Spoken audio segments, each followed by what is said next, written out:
guys, welcome to my YouTube channel. I hope you all are doing well. ऐसा मत करो मेरी जान। यसरी हामी गफ हान्दै पुग्यौं राप्ती खोलाको बगरमा। सायद तपाईहरु देख्नु भयो होला यो टुप्पोमा हामी एकछिनमा पुग्ने छौं।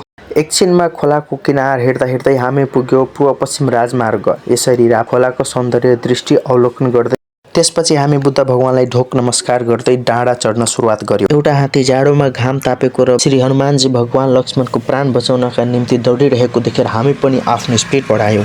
त्यतिमै हाम्रा 2-4 जना साथीहरु रकेटको स्पिडमा भर्याङ चढेको देखेर हामी पनि कुद्न थाल्यौं।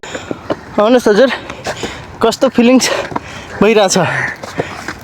कृपया आफ्नो प्रतिक्रिया राख्नुस् होला। हाम्रो बाटो र तलको बाटो हामी त्यो माथि मान्छेहरु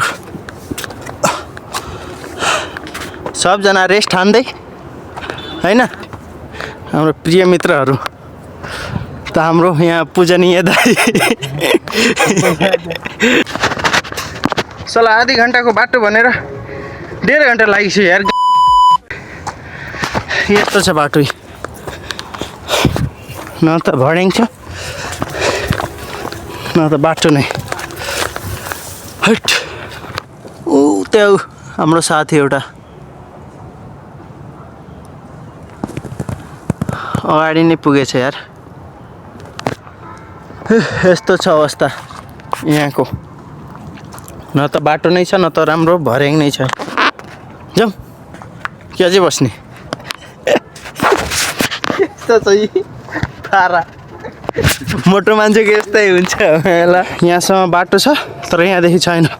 यहीँ हाम्रो केही साथीहरू र यहाँ पनि छ हाम्रो केही साथी र प्रिय दाइ।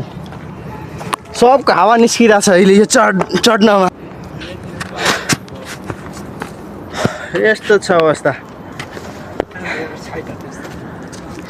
जङ्गली बाटो पनि हरायो, मान्छे पनि हरायो माथिको। कम्तीमा 1.5 घण्टा लगाएर फाइनली हामी गौतम बुद्धको आशीर्वादले पाथिभारा पुग्न सफल भयौं।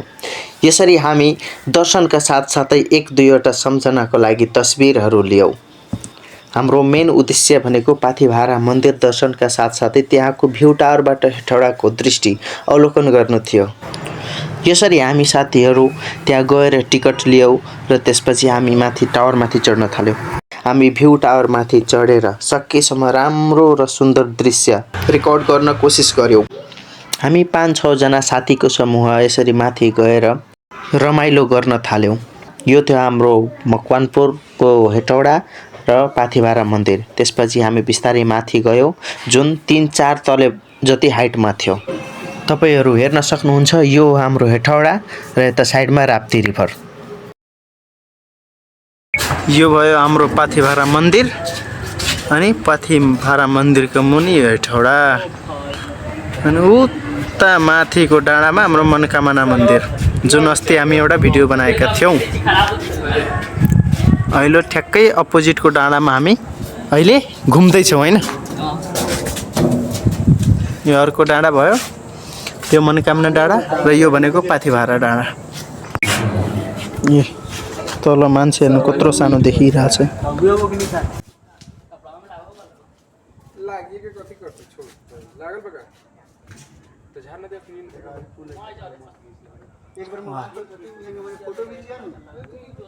यहाँ माथि भ्यू टावर चढ्दाखेरि यस्तो छ अवस्था, ख्याल आइरहेछ। अब तल गएर कम्प्लेन गर्नु पर्ला जस्तो छ। यो भयो हाम्रो हेटौडाको बजार व्यवस्थापन, जसले गर्दा मलाई लाग्छ कि अझै तरकारीको मूल्य बढेको छ। र अन्त्यमा हजुरहरूलाई धेरै धेरै धन्यवाद मेरो भिडियो पुरैसम्म हेर्दिनु भएकोमा।